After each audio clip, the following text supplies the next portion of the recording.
Hey YouTube, Prof Sales coming at you with another video, and today's subject is about frustration in business.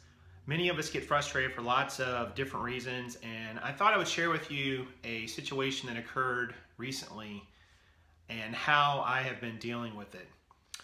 As many of you know, I sell a lot of jeans from my eBay store that I purchase through thrift stores, estate sales, garage sales, and so on.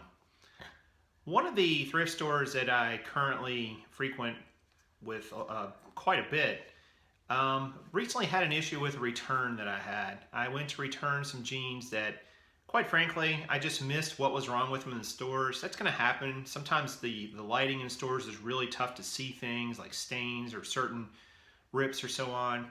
If you buy enough clothes in bulk, I guarantee you're going to miss some things from time to time. And I missed it on these items. I was returning 6 pair of jeans.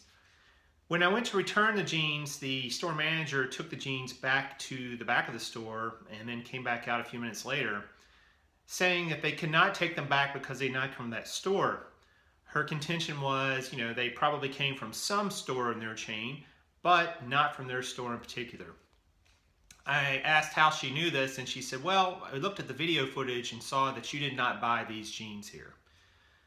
I was kind of taken aback by that, just the fact that a manager would think there needed to be video confirmation that a customer had bought something in their store. And it was frustrating. I went ahead and returned the other 4 and kept the 2 that were not so great. Quite frankly, returning things to this particular store that did not work out in terms of the quality has been part of my business strategy. The reason for that is not because I like to try to sell things. And then see if they don't sell or return them. These items have never been listed, and they're not going to be listed because they have issues with them that I deem unsaleable. Doesn't mean they wouldn't sell, it just means I wouldn't get very much for them. And I don't like to put items up with a lot of defects or flaws. I think that's a recipe for disaster. I think you're going to get a lot of negative feedback when you do things like that. So I usually return those items. They have a return policy that allows me to return up to a certain amount, and it's only for store credit. I don't get cash back or anything. I end up using the store credit right back in the store, usually within a week or so. So this was kind of a difficult situation for me because it was the first time I'd run into this. And my initial reaction was to get angry, actually. After a little bit of reflection, I've come to realize that it's really not that big a deal in the scheme of things, but it makes me think maybe I need to reassess how I'm running this element of my business.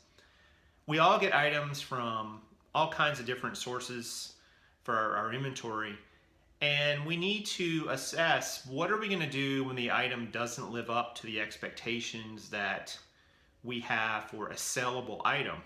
That may be a different criteria for you than it is for me, and there's not a right or wrong answer there. It's whatever you're comfortable selling. So I've begun to think about ways to get rid of inventory that is not saleable, that I don't realize it's not saleable until I get it home. So with jeans, I've come to realize, well, maybe I can sell these in bulk to another reseller. I can let them know, hey, there were some flaws and defects in these, but they may be fine for you. Maybe I can sell them on Craigslist or Garage Sale or any of the number of different apps out there to get rid of them. And of course, I can still return items to this particular store as well. So I'm trying to think a little more out of the box because I hit a little bit of a roadblock here, and I don't want it to become something that's paralyzing me and making me fearful to shop at this particular store. It's a great store. It's my favorite store, honestly. It's my favorite place for inventory, and I understand their point to a point, but they're in business to make money. And when someone buys something from them, if they don't want the person to return it, they can keep the person from returning by just changing their policy. That's not what they chose to do, but in this particular instance, they decided to really scrutinize my purchase. That's up to them, and I can deal with this particular store and incident going forward. But as a rule, I just need to think about what to do with items that fall in this category in the future. So when you hit these roadblocks in your business, whatever they are, figure out ways around them, figure out ways through them, figure out ways over them. Figure out ways to make them a strength in your business and no longer a roadblock. There's always a solution, there's always an answer. The reselling community has a lot of great feedback out there for these sorts of situations as well. And I've gotten a lot of great feedback from people in the last few days. So don't sweat it. Don't let it get you down. It's just part of the process of learning how to be a better reseller, learning how to manage your business when you hit these stumbling blocks. And it doesn't have to be a situation where you get so caught up in the situation that you lose sight of the big picture. This reminds me of the people who get so caught up with a buyer who is probably scamming them, trying to get a refund or return that's not legitimate. But at the end of the day, how much time and energy you're going to put into that scam of a refund or return?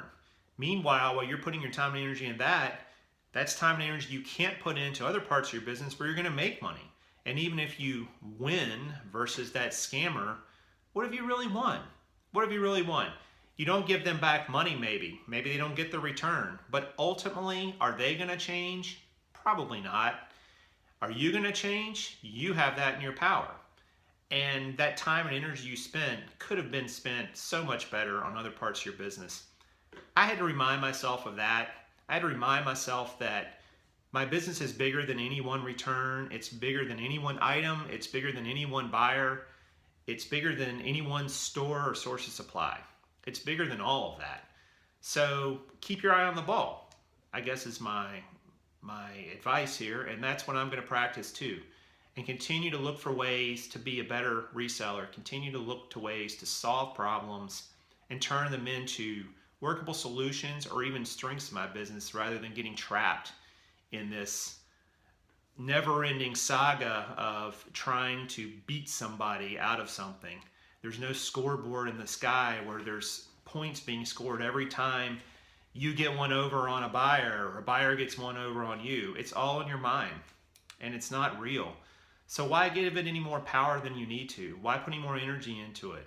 Put your energy into things that are positive and that will help you in your business and will help you grow. And let all the little idiosyncrasies of people that are out there that try to get under your skin, let them slide. You're not going to gain anything by fighting them. You're just going to bring yourself down even lower too. So that's how I'm going to move forward from this process, from this incident. And hopefully you will take these words to heart. I know I've been taking these words to heart from some people who've been saying them to me and use them to become a better reseller and to deal with situations in the future. So this has been Prof Sales. Hope you liked the video. If you do, please consider subscribing below, hitting the like button, or leaving me a comment. I'd love to hear from you. And until next time, good sales.